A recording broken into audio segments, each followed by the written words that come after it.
recorded, think, with a known producer, Jiggy Jag, down there in Preston, West Side of Brooklyn. And that was the first hit song I made with Timaya. And that song was a big inspiration and a big hit. That really helped me out.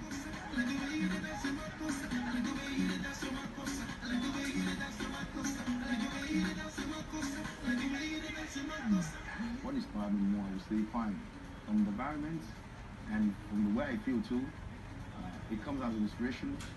Like, I've done so many hit songs who almost sound like, what I sang before. I do try to put the same thing, like bring it out, like trying to relate to my people, send a message out there. So the street have really inspired me. The street have really inspired me, and naturally it has